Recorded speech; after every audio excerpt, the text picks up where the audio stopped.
This video is on magnetic induction. Question number 1. Define induction and induce. From dictionary.com, induction is the process by which electrical or magnetic properties are transferred without physical contact from one circuit or body to another. Induce means to produce an electrical current by induction.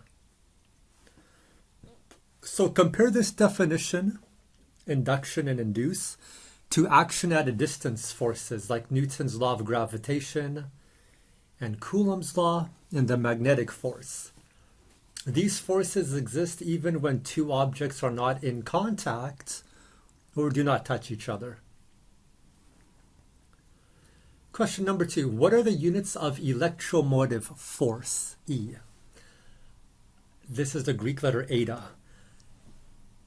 It's volts, which is joules over coulombs. Question number 3, true or false? Electromotive force E is a force. It's false. It's just a bad name. Question number 4, define flux. Draw a picture. So from dictionary.com, flux is the presence of a field of force in a region of space represented as a set of lines indicating the direction of the force. The density of the lines indicates the strength of the force. Lines used to represent magnetic fields in depictions of magnets, for example, follow the lines of flux of the field. See also magnetic flux. So this image on the top left, it's like we have a wire. That's the rectangle, a closed loop. And now we have these 3 lines that go through that closed loop. So the more lines that go through that closed loop, the greater the flux. Look at this image on the top right. These 3 X's mean into the page. So we have a closed loop of wire. It's a magnetic loop. And we have 3 lines that go through that loop into the page, which is the X with the circle. Now look at the image on the top right. We got the dot and a circle. Now we have 3 lines going out of the page. So we have this closed loop. It's like a rectangular metal wire loop. And we have 3 lines going out. So now we have a north pole and a south pole. And magnetic field lines always go from north pole to south pole. So in this image, we have magnetic field lines going from left to right. We have 3 magnetic field lines in this image. Do you see this loop in the middle? Imagine this loop rotating, okay? So sometimes you could have 3 lines of flux going through that loop. And when this loop rotates, sometimes we could have 0 lines of magnetic flux going through this loop. Okay, so this question was asking, define flux. We could have flux of electric field lines, flux of gravitational field lines, and flux of magnetic field lines. Question number 5. Magnetic flux is defined as phi equals BA cosine theta. Define and give the units of each variable. Draw an image showing magnetic flux and label theta in the image. Also draw an image of magnetic flux when theta is 0 and when theta is 90 degrees. So let's take a look at this equation. Phi equals BA cosine theta. B is the magnitude of magnetic field going through the loop, has units of Tesla. A is the area of the closed loop, has units of meters squared. Theta is the angle between B and A, has units of degrees. And phi is the magnetic flux, has units of Tesla times meter squared, which is also called a Weber, WB. So if theta is 0, then cosine of 0 is 1, so the magnetic flux phi is a maximum. This means that the magnetic field lines in the closed loop are perpendicular to each other. Okay? It's quite difficult to draw this on a 2D paper. Okay? Now, if theta equals 90 degrees, then cosine of 90 is 0, so the magnetic flux is minimum. This means that the magnetic field lines and the closed loops are parallel to each other. Okay?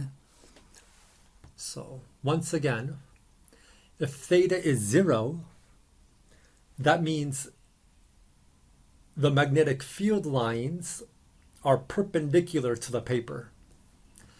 If theta is 90, that means that the magnetic field lines are parallel to the paper.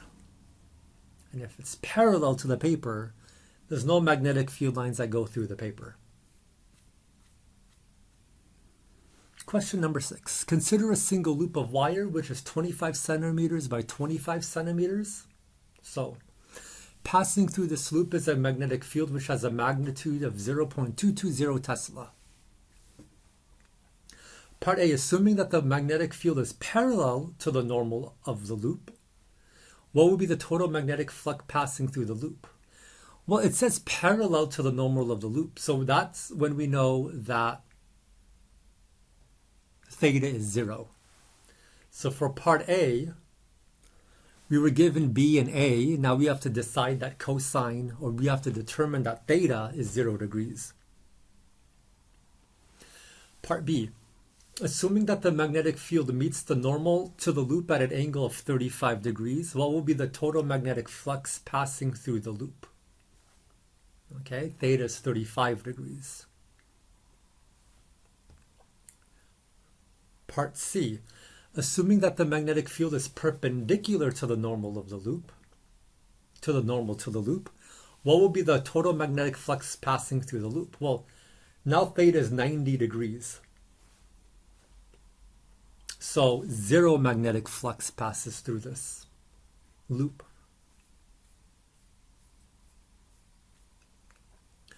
Question 7. Use the words to define and describe Faraday's law. E equals minus n d phi dt. Draw a picture if you have to. So this is important. Please memorize this. A change in magnetic flux through a closed loop will induce an EMF.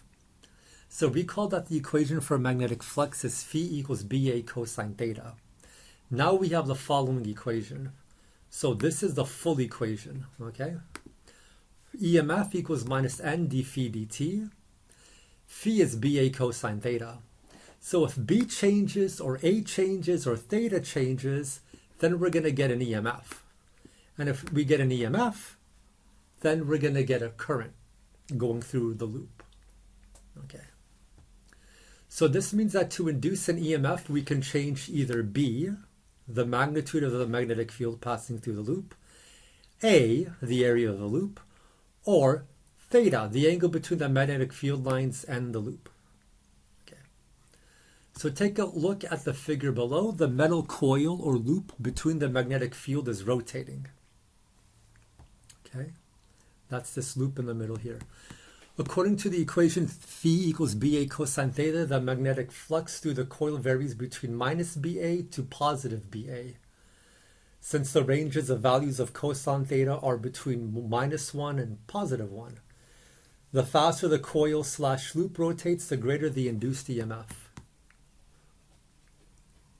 So if the magnetic flux is 0, then the EMF is maximum. And if the magnetic flux is maximum, then the EMF is 0. So write this equation down and think about what E is going to be if theta is 0 degrees, 45 degrees, and 90 degrees. Question number 8. Consider a single loop of wire which encloses an area of 50 centimeters squared. A magnetic field which is parallel to the normal of this loop initially has an intensity of 0.22 Tesla. 220 Tesla. Over a time period of 0.2 seconds, the magnetic field strength drops to 0. Okay, so they gave us time. Part A, what will be the resulting EMF in the loop? Okay, So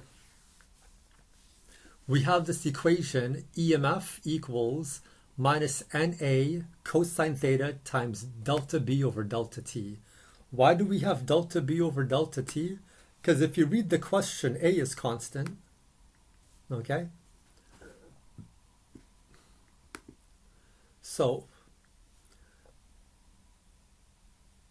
we could substitute in the numbers for A. We're going to convert centimeters to meters.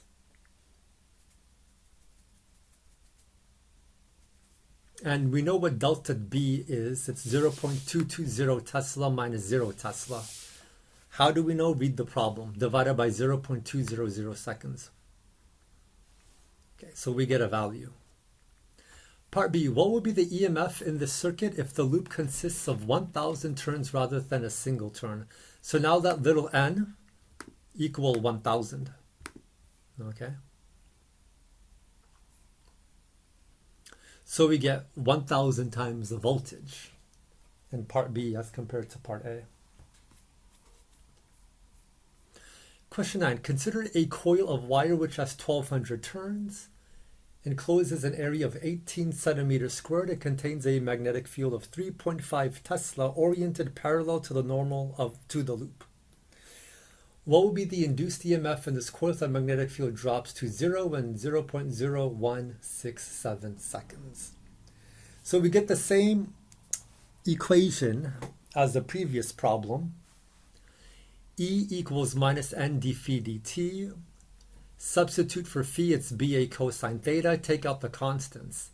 A is a constant. Okay? Theta is 0 degrees. Cosine of 0 is 1. So now we have this equation that I just highlighted. Plug in the numbers and convert centimeters to meters.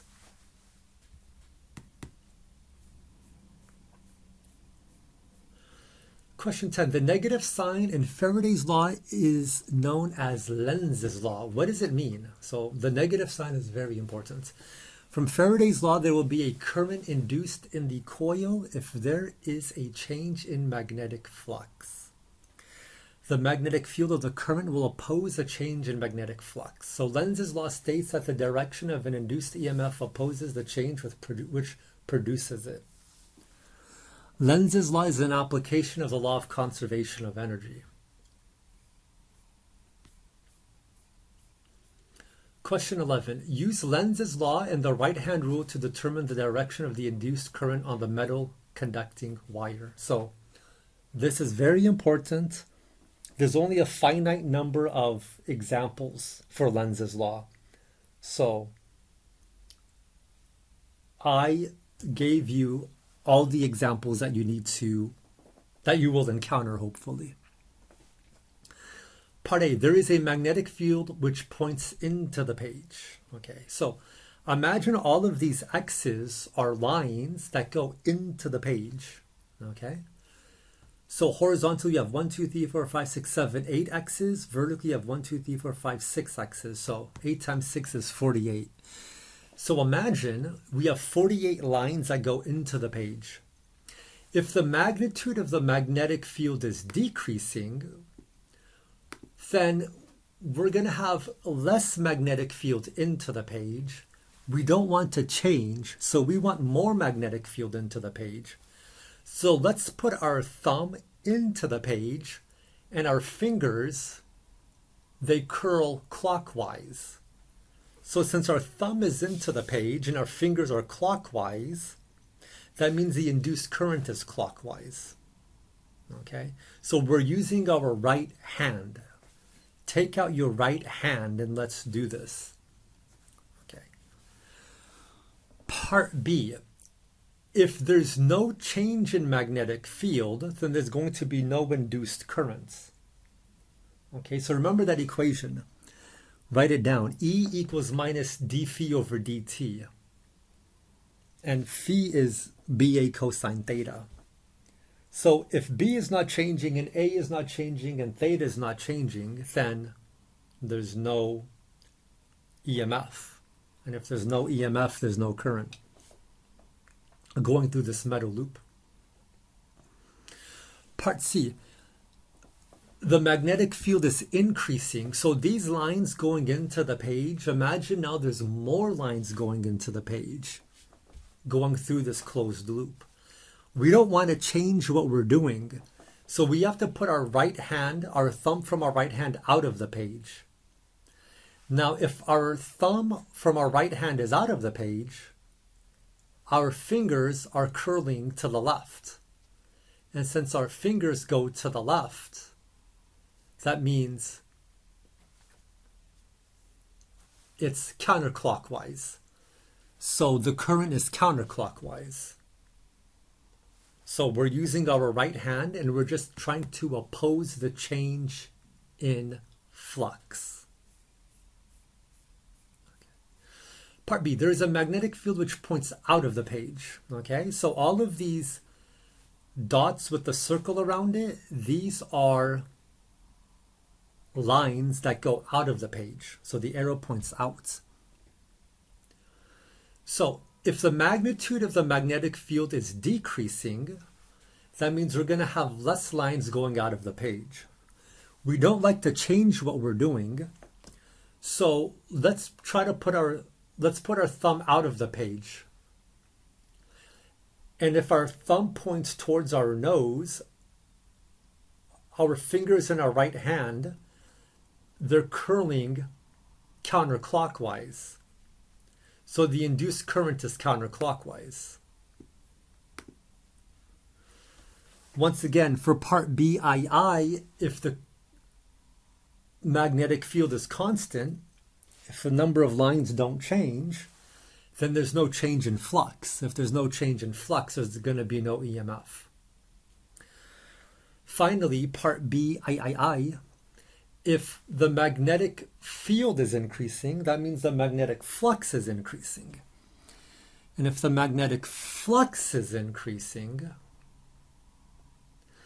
that means we don't want to change the amount of magnetic flux we have. So we're going to point our thumb into the page of our right hand.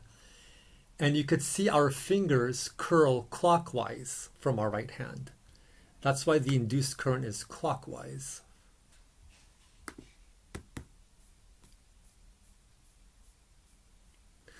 Part C, there is a constant magnetic field into the page. Which direction is the induced current? So look at part I.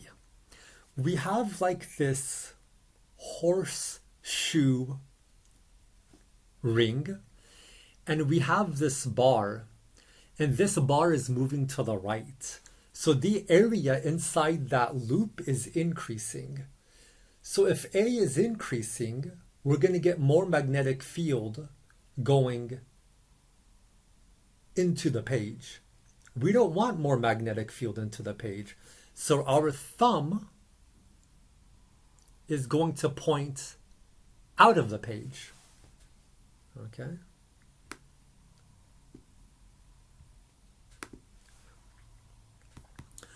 Part CII, the area of the loop is decreasing. So if the area of the loop is decreasing, that means this bar is moving to the left. So we're still getting a closed loop. We're just getting less magnetic field lines and therefore less magnetic flux. Well, we don't want to change the amount of magnetic flux we have. So we're going to want more magnetic flux. And the only way we could have that happen is if our thumb from our right hand points towards our nose out of the page.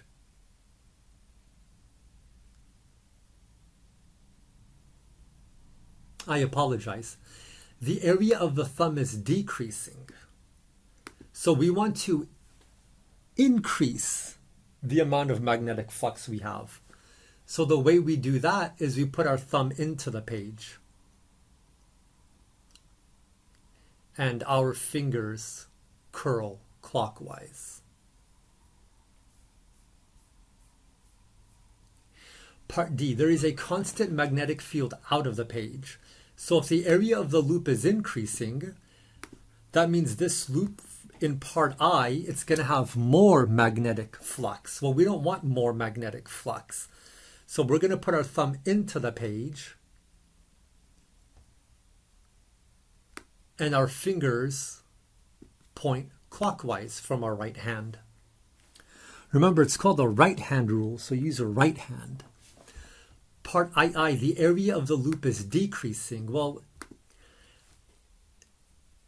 if these magnetic field lines are pointing out of the page and the area of the loop is decreasing, then we want our thumb to also point out of the page because we don't want to change the flux. So our thumb points out of the page, so the induced current is counterclockwise.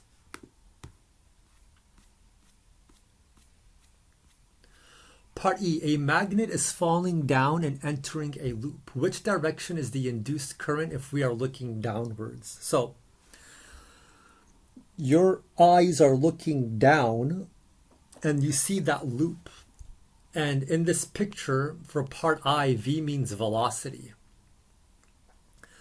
The North Pole is down, the South Pole is up.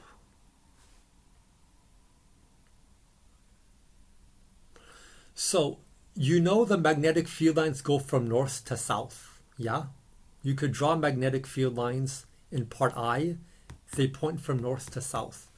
So, the thumb is going to point up. So, the induced current is counterclockwise for part I. So, in part I, as this magnet falls down, there's going to be more magnetic field lines going through that loop on the bottom. So we don't want more magnetic field lines. We want the same number of magnetic field lines. So we got to oppose that increase in magnetic field lines, so our thumb is going to point up. Part II, the South Pole is facing downwards. So for part II, once again, draw magnetic field lines. Okay? And as this bar goes down, you're going to have the opposite answer of part I.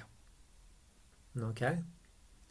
So the thumb points down, so the induced current is clockwise. Okay? So use your right hand. You notice for part A and B, the answers are the opposite. So for part A, we get clockwise, no current, counterclockwise. For part B, it's counterclockwise, no current, clockwise. For part C, we get counterclockwise, clockwise. And then for part D, we get clockwise, counterclockwise. So part E, our answer is counterclockwise, clockwise. Now, could you guess what part E is could you guess what part F is going to look like? In part F, the magnet already goes past the loop. Okay? A magnet is falling down and leaving a loop. Which direction is the induced current if we are looking downwards? In part I, it says the North Pole is facing upwards. So if the North Pole is facing upwards, as this bar magnet goes down, we're going to get less magnetic flux through this loop. So you could draw the magnetic flux, the magnetic field lines that go from North Pole to South Pole.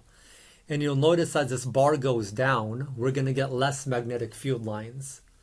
So we're going to want to point our thumb up for part I. Now, for part II, the South Pole is facing upwards. So once again, for part II, draw the magnetic field lines.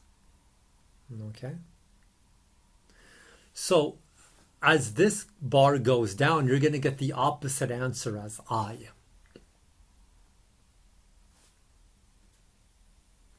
So once again, for part E, you're going to get counterclockwise, clockwise. For part F, you're going to get the opposite. Sorry. Yeah, you're going to get the opposite. I is going to be counterclockwise, clockwise.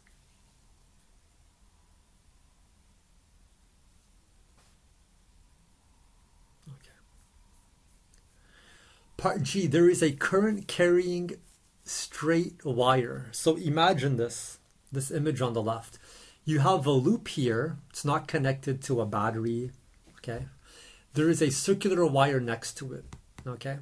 So if the current in this wire on the left is decreasing, then what happens? Okay, so you have to do this because you got to visualize what's happening. Place your right thumb in the direction of the current. So your thumb points up. To the right of the wire, the magnetic field points into the page because your fingers point into the page. Okay. If the current in the wire is decreasing, then we need more magnetic fields into the page on the right-hand side. So our thumb points into the page in the middle of the circular loop, so the induced current is clockwise because our thumb points into the page. Part II, you understand why there's no induced current because of the equation phi equals minus n, E equals minus n d phi dt. And phi is BA cosine theta. So if B doesn't change, if A doesn't change, if cosine theta doesn't change, we're going to get no induced current. Now look at part III. If this current in this straight wire is increasing, then put your right hand thumb in the same direction as the current. Your fingers, they go into the page on the right hand side of the loop. On the right hand side of the wire, the vertical wire. Since the magnetic flux is increasing, we want to decrease that. So our thumb is going to point out of the page.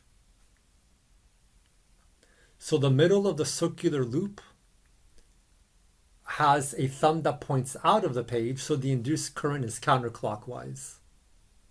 Okay. So in this problem, the current points upwards. Okay. In this problem, now we're going to be able to move the loop up, down, left, right.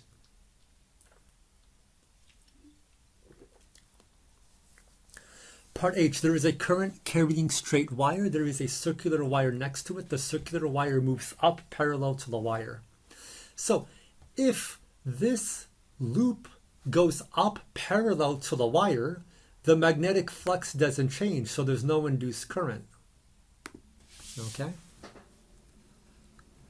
Part II, if this loop moves down parallel to the wire, once again, the magnetic flux remains constant.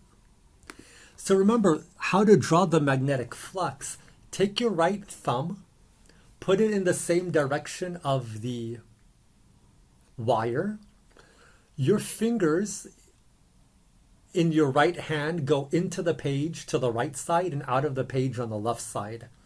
Because remember, magnetic field lines always loop. Okay, part III. This loop moves to the left perpendicular to the wire. So there will be more magnetic field lines going into the page because we're going closer to the wire. Our thumb will point out of the page.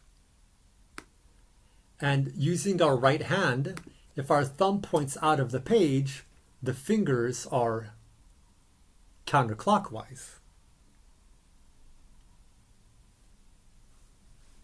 Because we want to resist change.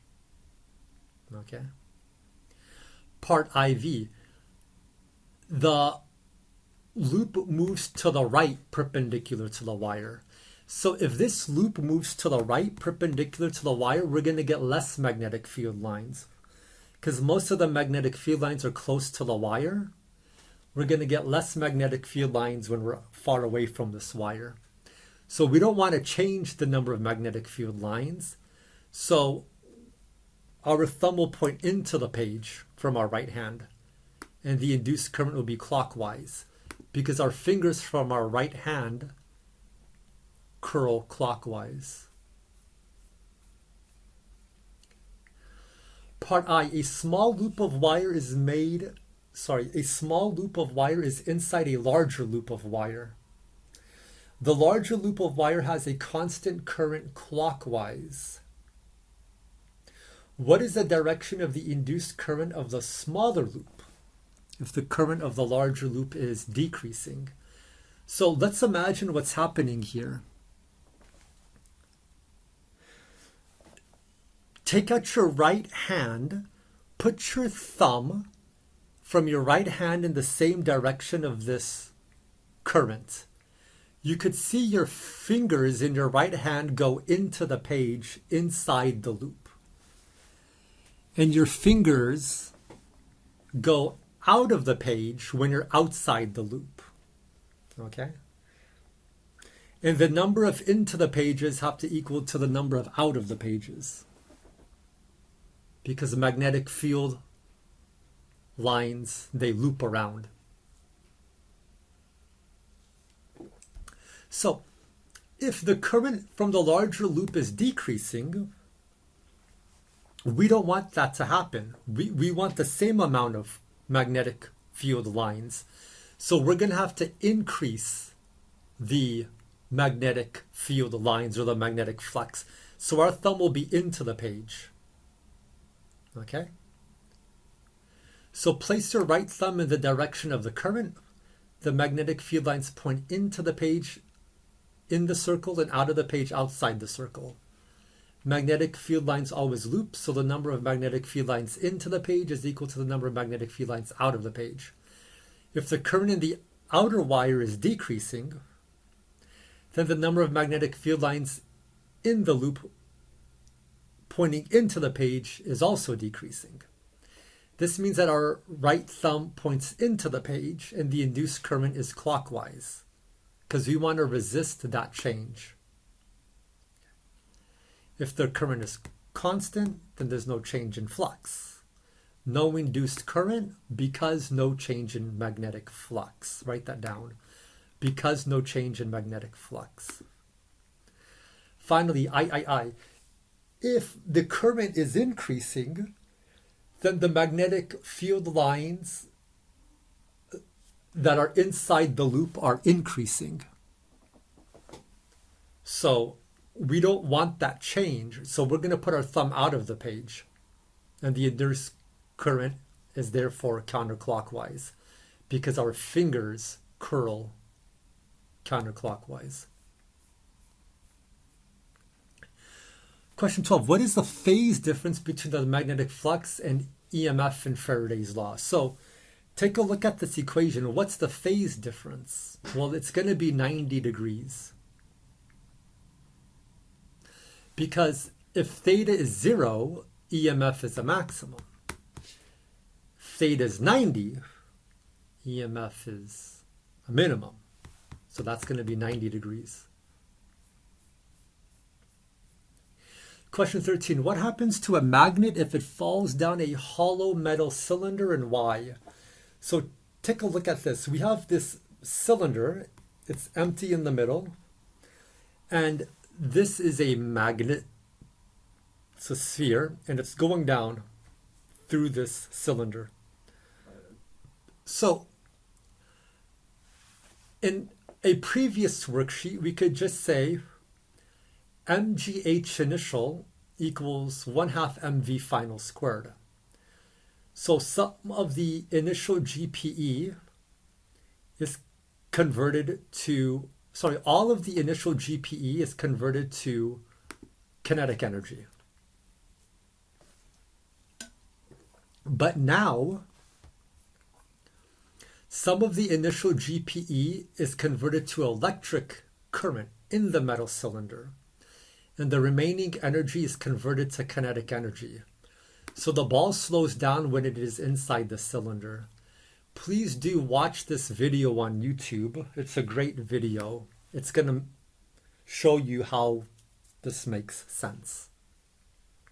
So from kinematics, we know that all of the initial GPE becomes final kinetic energy. But when learning about flux and Faraday's law and Lenz's law, some of the energy is converted to electric current. So not all of the initial GPE gets converted to KE. Some of it is KE, some of it is current inside the cylinder. Question 14, describe the equation E equals BVL. Okay, so this is a very specific problem. The induced EMF when a straight conductor, like a metal wire or rod, moves perpendicular across a uniform magnetic field is given by the equation E equals BVL, where E is the induced EMF, B is the external magnetic field, V is the speed of the conductor, L is the length of the conductor. So you could see, here are two examples.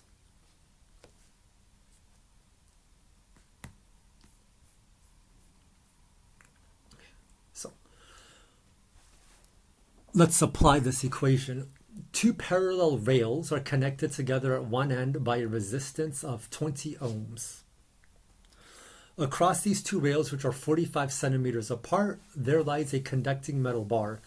The magnetic field is uniform, has a strength of 2.20 Tesla, and is directed into the page. A force is applied to the metal bar so as to push the bar to the right with a velocity of 8.40 meters per second.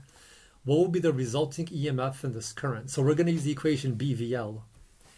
We were given B, we were given V, and we were given L. And I converted centimeters to meters. Okay. What would be the direction of the resulting conventional current flowing through this circuit? So remember, take out your right hand. Let's use the right hand rule. Okay. The magnetic field is into the page. So if the magnetic field is into the page, that means as this metal bar goes to the right, we're going to get more magnetic field lines, a greater magnetic flux. Well, we don't want a greater magnetic flux. We don't want to change, so we want less. So we're going to put our right thumb out of the page and our fingers curl counterclockwise. That's why the solution is counterclockwise for part B. Part C, what will be the magnitude of the resulting current? Well, BVL equals IR, because we know V equals IR, and V has the same units as EMF. Okay? So we could solve for I. Part D, at what rate is electrical energy being generated? P equals IV.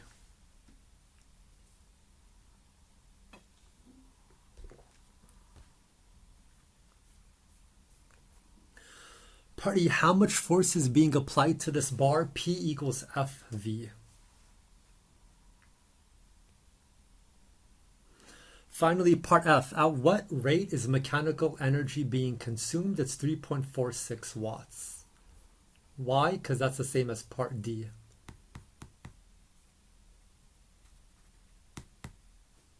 And the speed of the object is constant. Question 16. A battery which has an EMF of 6 volts is inserted into a circuit. Okay. The magnetic field has an intensity of 2.20 Tesla and is directed into the paper. Okay. The resistance has a value of 20 ohms and the two parallel horizontal rails are separated by a distance of 45 centimeters. A current of 0.200 amps is measured to be flowing through the circuit. Part A, what will be the resulting velocity of the bar? So let's use Kirchhoff's loop rule. Okay.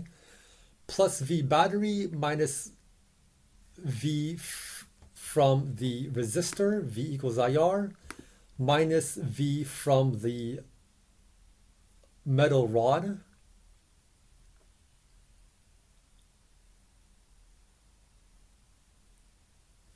is BLV. So that's equal to 0 volts, and just solve for little v, the speed. Okay. Part B, how much force is being applied to the bar,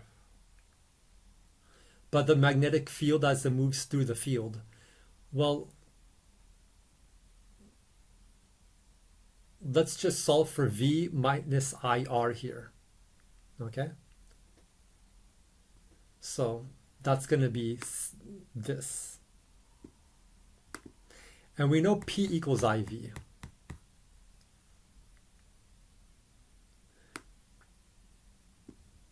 And then finally, we could use the equation P equals FV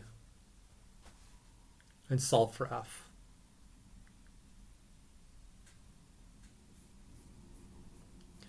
Question 17, draw an EMF versus time graph of a conducting loop rotating in the presence of an external magnetic field with an angular frequency of omega and 2 omega. Okay. So angular frequency, it's the number of cycles per second. So the red graph below has a frequency of F and 1 complete oscillation. The blue graph below has a frequency of 2F and 2 complete oscillations. So you could see when the angular frequency doubles, the magnitude of EMF doubles, and its period halves. Okay. If the red graph has a time period of t, then the blue graph will have a time period of t over 2. If the red graph has a maximum EMF of v, then the blue graph will have a maximum EMF of 2v.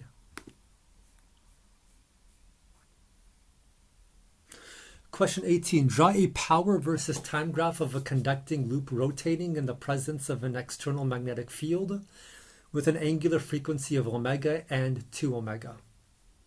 So take a look at the physics I did here. Okay. And remember, power is always positive. Sine squared of omega t is always going to be positive.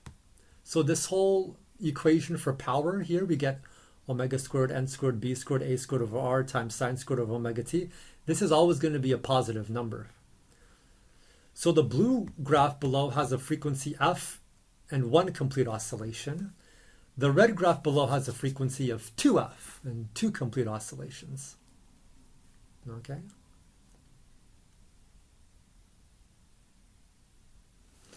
If the blue graph has a time period of t, then the red graph will have a time period of t over 2.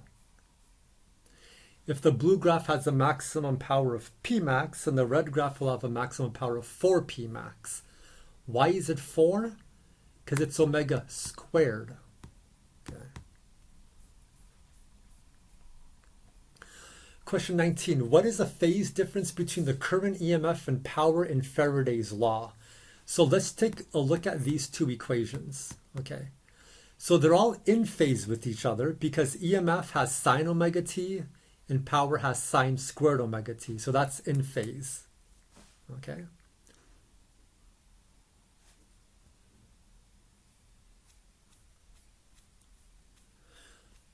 Finally, question 26, define self-induction. Self-induction occurs when a change in current in a wire produces an induced EMF which opposes the change of current in the same wire. So you're not going to get any problems with self-induction in high school physics. Maybe just a definition you need to know. So an example here, we have increasing or decreasing the current in this wire will lead to self-induction. So if the current goes up in this wire, using your right hand, your thumb points up and your fingers go into the page on the right side and out of the page on the left side.